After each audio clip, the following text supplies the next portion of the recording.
बिहार के दो नए जिले बनेंगे सिविल डिफेंस जिले। जी हां दोस्तों, आखिर क्या होता है सिविल डिफेंस जिला?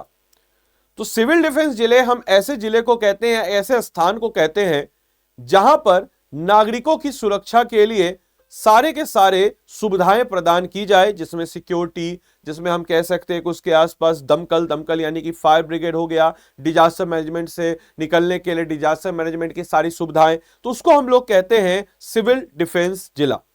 तो दोस्तों, अभी हाल ही में खबर आई है कि बिहार में दो नए सिविल डिफेंस जिला घोषित हो गए।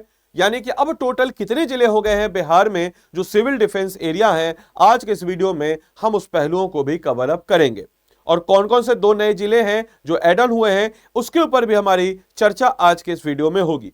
तो नमस्कार है आप सभी लोगों को, मेरा नाम है आदित्य वैभव और करता हूं आप सभी लोगों का स्वागत आप सबके अपने चैनल बीपीएससी स्टडी आईक्यू पे। तो दोस्तों, क्या है यह खबर? तो आइए जरा देखते हैं। तो सबसे पहले क्या है खबर? तो खबर यह है कि गया जी और मुंगेर जो है वह सिविल डिफेंस जिला जो है घोषित हो गया है। बिल्कुल सही सुना आपने कि राज्य के दो महत्वपूर्ण टूरिस्ट स्पॉट या टूरिज्म वाले जिले यानी कि गया जी और मुंगेर दोनों को सिविल डिफेंस जिला जो है घोषित कर दिया गया है। आप देख सकते हैं मेरे पीछे कि राज्य के गया जी और मुंगेर जिलों को प्राकृतिक एवं मानव निर्मित आपदाएं यानी कि नेचुरल डिजास्टर या फिर मैनमेड डिजास्टर, जैसे कि भगदड़ मच गया, जैसे कि मान के चले कि इंसान मान के चले कि आग लग गया कहीं पे किसी शॉर्ट सर्किट से, सारी चीजों से, तो इन आपदाओं के साथ साथ सामरिक और आंतरिक सुरक्षा की दृष्टि से भी महत्वपूर्ण माना जा रहा है। और अभी हाल ही में कैबिनेट के फैसले के अनुरूप मुख्यमंत्री नीतीश कुमार की अध्यक्षता में जो कैबिनेट की बैठक हुई थी, इस बैठक के आधार पर यह फैसला लिया गया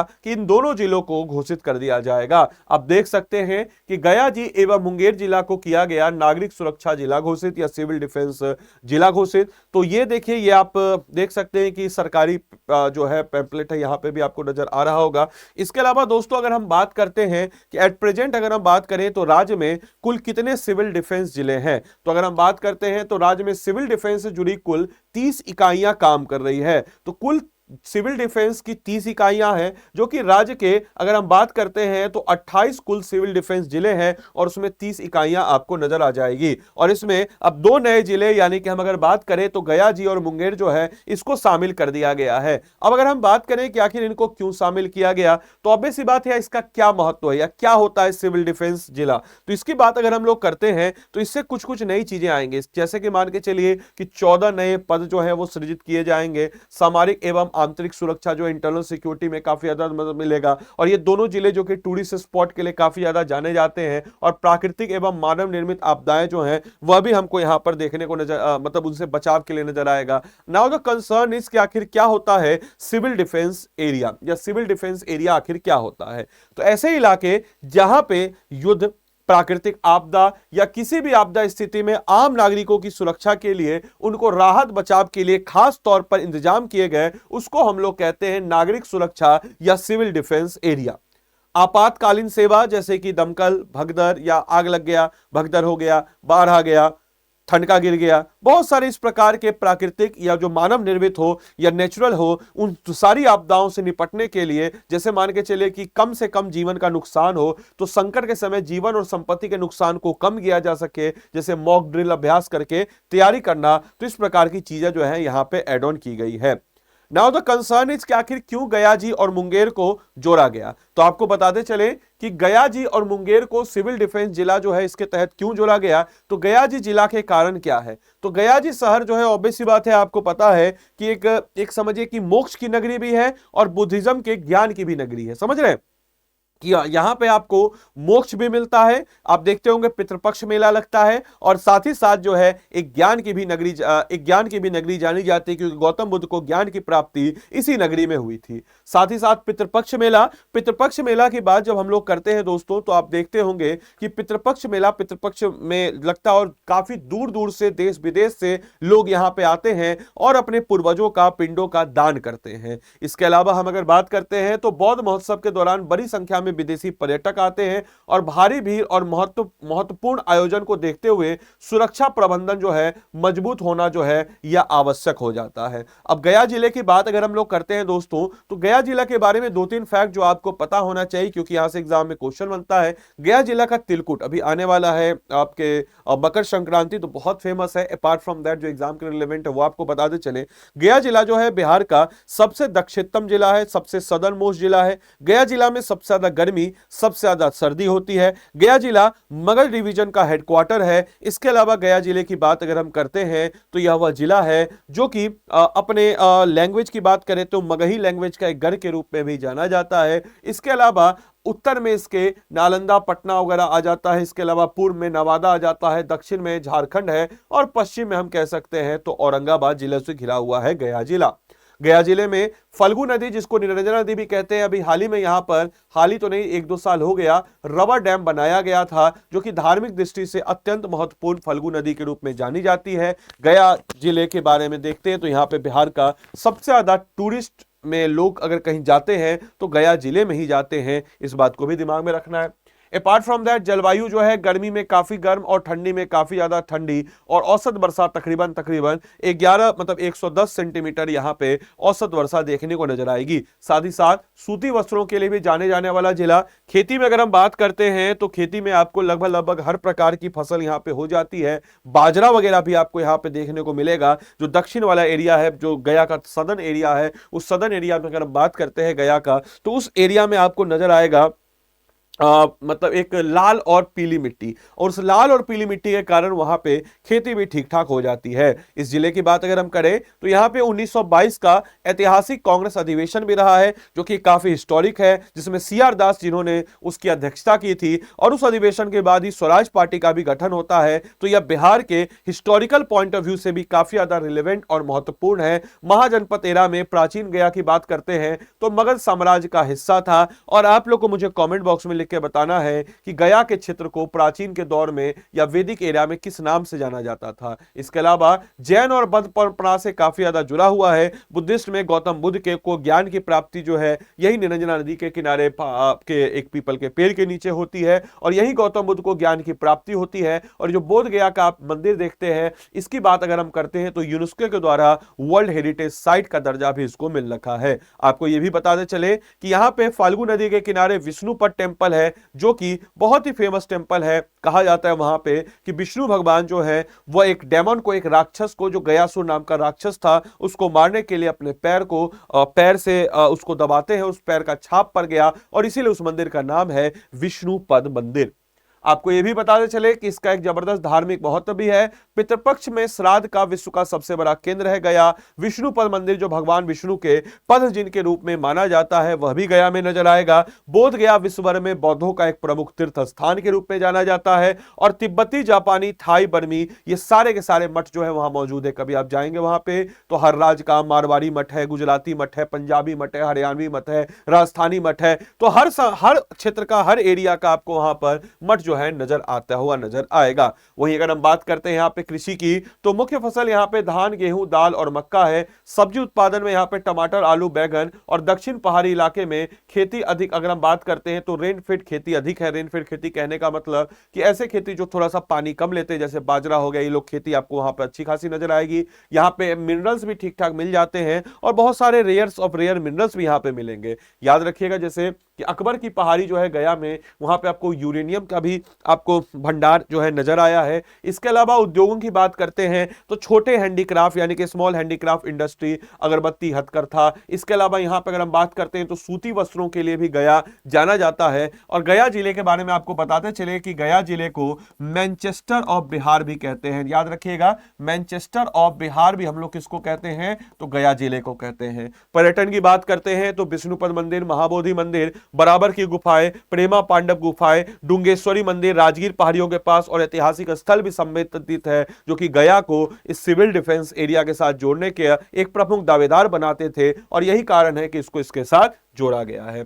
वहीं अगर आप बात करते हैं गया डिस्ट्रिक्ट का, एक सांस्कृतिक कल्चरली भी काफी ज्यादा रिलेवेंट है। हम बात करते हैं गया में, जो कि मगही भाषा के एक प्रमुख गढ़ के रूप में जाना जाता है। लोक नृत्य की बात करते हैं तो मगही, सोहर, कजरी, हजरी, झूमर, ये सारी चीजें जानी जाती है। लिट्टी चोखा, तिलकुट खाजा यहाँ का बहुत फेमस है। गया के तिलकुट जो है, आहा, कभी ट्राई जरूर कीजिएगा आप। महत्वपूर्ण की पैकेज की बात करते हैं अभी अंतर्गत जो गया में, तो गया को जो है बौद्ध सर्किट से भी जोड़ा गया है, इसको भी दिमाग में रखना है। तो बोध गया में अंतरराष्ट्रीय एयरपोर्ट है, बुद्धिस्ट टूरिज्म सर्किट का एक अहम हिस्सा है गया जी, और सयक पर्यटन और एयर कनेक्टिविटी से तेजी से विकसित होने वाला जिला, और बिहार का one of the emerging district में से एक जो है वह गया जिला आपको नजर आ जाएगा। तो इस प्रकार से गया जिले के बारे में इंपॉर्टेंट तथ्य थे। Now that comes to the Munger, क्योंकि मुंगेर को भी जोड़ा गया है सिविल डिफेंस एरिया में। तो आखिर क्या कारण है कि मुंगेर जिले के जोड़ने के कारण, तो मुंगेर में आपको मिलता है रेल कारखाना। मुंगेर जिले के बारे में आपको बताते चले कि रेल कारखाना, इसके बारे में एक इंटरेस्टिंग फैक्ट बताते चले कि मुंगेर के जमालपुर में जो रेलवे वर्कशॉप है वह एशिया का, भारत छोड़िए बिहार छोड़िए, एशिया का ओल्डेस्ट रेलवे वर्कशॉप है। अगर आपसे कोई पूछे कि एशिया का ओल्डेस्ट रेलवे वर्कशॉप कौन सा है, तो आप बता देंगे सर मुंगेर जिला में मौजूद है। आयुध फैक्ट्री और साथ ही साथ जो है जैसे निर्माण महत्वपूर्ण औद्योगिक और सामरिक संस्थाएं भी यहाँ पे संवेदनशील और सुरक्षा की दृष्टि से महत्वपूर्ण श्रेणी में रखा गया है। इसी कारण से दो जिले गया जी और मुंगेर को सिविल डिफेंस जिला घोषित करने का निर्णय लिया गया है। अब राज्य में कुल अगर हम बात करते हैं तो 14 सिविल डिफेंस सब डिवीजन बन चुके हैं, यानी कि 14 सिविल डिफेंस जो है सब डिवीजन जो है पूरे राज्य में बन चुके हैं। अगर हम बात करते हैं मुंगेर जिले के बारे में कुछ इंटरेस्टिंग फैक्ट, तो मुंगेर जिला अपने आप में बहुत बड़ा जिला था, आज के डेट में डिवीजन भी है। मुंगेर डिवीजन जो है ये भी बहुत बड़ा डिवीजन है, उसमें से मुंगेर जिला उसका हेडक्वार्टर है। मुंगेर जिला की बात अगर हम करते हैं तो एस्टेब्लिश्ड हुआ था 1832 ईस्वी में, और मुंगेर डिवीजन जो है कमिश्नरेट हेडक्वार्टर है, इसका पुराना नाम था मोंगेरी, और अब जो है इसको हम लोग मुंगेर के नाम से जानते हैं। और सिटी ऑफ बिहार रेजिमेंट जो है इसको हम लोग योगा नगरी के नाम से भी जानते हैं, क्योंकि यहां पर योगा के लिए काफी ज्यादा फेमस है और योग नगरी के रूप में भी हम इसको जानते हैं। इसका मुख्यालय कहां पर है दोस्तों, तो इसका मुख्यालय मुंगेर में नजर आएगा। भौगोलिक स्थिति की बात अगर हम करते हैं मुंगेर के बारे में दोस्तों, तो मुंगेर जिला जो है आप देख सकते हैं कि यह है मुंगेर जिला। मुंगेर जिला जो है दक्षिण बिहार में गंगा नदी, मतलब कहने का मतलब कि इसके जो मुंगेर जिला जो है मुंगेर से गंगा नदी भी क्रॉस करती है। गंगा, हरदोई, चादर, ये कुछ नदियां हैं, और लगभग 1419 किलोमीटर का कुल क्षेत्रफल एरिया मुंगेर जिले का है। इसके अलावा उत्तर में खगड़िया जो कि गंगा नदी के उस पार है, दक्षिण में जमुई, पश्चिम में लखीसराय, पूर्व में भागलपुर, ये जो एरिया है, जो क्षेत्र है, ये मुंगेर जिला से घिरा पड़ा है, आपको नजर आएगा। इसके अलावा मुंगेर जिले की बात अगर हम करते हैं तो यहाँ पे आपको मिनरल्स भी बहुत सारे मिल जाएंगे, और लगभग सारे मिनरल जो आपको बिहार में इंपॉर्टेंट मिनरल्स हैं वह आपको मुंगेर जिला में नजर आ जाता है। याद रखिएगा, प्राचीन में अंग महाजनपद का हिस्सा था, वही अंग महाजनपद जिसके आखिरी राजा थे ब्रह्मदत्त, और वही अंग महाजनपद जो महाभारत महाकाव्य में अंगराज कर्ण का गढ़ माना जाने वाला अंग का हिस्सा था मुंगेर जिला। मध्यकाल में मुगलों और नवाब मीर कासिम का गढ़ बना। नवाब मीर कासिम ने मुंगेर में किला भी बनाया, और ये मुंगेर का किला जो है उनका तोपखाना भी था। यहाँ पे उन्होंने हथियार बनाने के लिए एक आप कह सकते हैं कि एक ऑर्डिनेंस फैक्ट्री भी यहाँ पे बनाई, जो कि बंदूक का कारखाना और हथियारों का कारखाना था। और मुंगेर जो एक सैन्य केंद्र के रूप में भी स्थापित हुआ था अंग्रेजों के समय में। और 1763 में मीर कासिम ने मुंगेर फोर्ट को आया और अपनी राजधानी जो है मुर्शिदाबाद से मुंगेर शिफ्ट की थी, और यहाँ पे तोपखाना यानी कि गन फैक्ट्री जो है उसको भी स्थापित की गई थी। और तुगडिन तुनन के नेतृत्व में इन्होंने अपनी सेना को एक अत्याधुनिक आर्मी ट्रेनिंग के साथ लेस भी करके मुंगेर में ही सारी चीजें की थी। मुंगेर में सोना भी आपको मिलता है, इस चीज को भी दिमाग में रखना है। और मुंगेर फोर्ट का इतिहास जो है पुरातत्व के लिए काफी प्रसिद्ध है। बिहार स्कूल ऑफ योगा भी यहाँ पे नजर आता है। इसके अलावा जमालपुर रेलवे वर्कशॉप जो है भारत की सबसे पुरानी रेलवे वर्कशॉप है, जो कि 1862 में, और एशिया की सबसे पुरानी रेलवे वर्कशॉप है। इसके अलावा यहाँ पे पीर साहब नफत दरगाह भी नजर आएगा।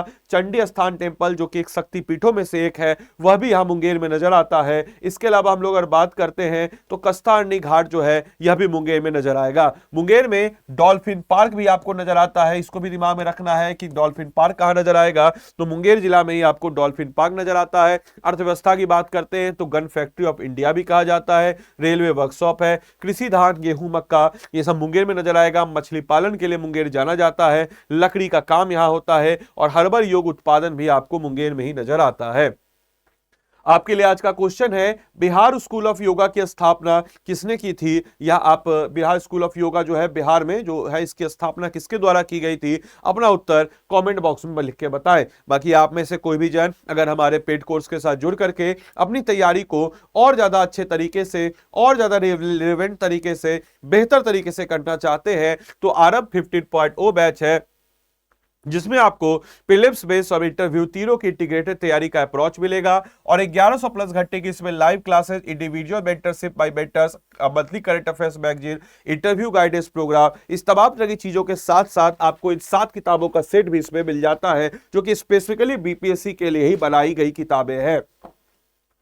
आपको बताते चले इस कोर्स में अगर आपको इनरोल करना है तो आप कैसे करेंगे और कैसे हम लोग पढ़ाते हैं। तो स्टडी आईक्यू के ऐप या वेबसाइट पे आप चले जाएंगे। स्टडी आईक्यू के ऐप या वेबसाइट पे जाने के बाद स्टेट पीसेस में जाएंगे, बिहार पे आप चले जाएंगे। बिहार में जाने के बाद आरएम 15.0 आपके समक्ष होगा। अब इसमें आप जाएंगे बाय नाउ पे, बाय नाउ पे जाने के बाद यहाँ पे आप आदि लाइव लगाएंगे, और आदि लाइव लगाने के बाद दोस्तों 11,999 में कोर्स आपका होगा। अब देखिए ध्यान से कि इस कोर्स में आप यहाँ पे जैसे फॉर एग्जाम्पल आपका हिंदी है तो हिंदी चुन लीजिए लैंग्वेज, इंग्लिश है तो इंग्लिश चुन लीजिए लैंग्वेज। अब इस कोर्स में हम कैसे पढ़ाते हैं तो मैं आपको बताता हूं। जैसे मान के चलिए कि इस कोर्स में मैं इसमें आपको बिहार स्पेशल पढ़ाऊंगा, और हमारी पूरी टीम जो है सारे सब्जेक्ट को अपने अपने सब्जेक्ट के एक्सपर्टाइज है पढ़ाएगी। अब जैसे मान के चलिए मैंने बिहार स्पेशल में आपको इसमें पढ़ाया, लेट अस सपोज कि मैंने आपको पढ़ाया चंपारण सत्याग्रह, तो चंपारण सत्याग्रह मैंने आपको पढ़ाया अच्छे तरीके से, सारे पॉइंट्स को कवर अप कराया, इसका इंग्लिश नोट्स, हिंदी नोट्स दोनों आपसे बनवाया। और उसके बाद आपको इस बैच में मिलेगा एक मेंटोर।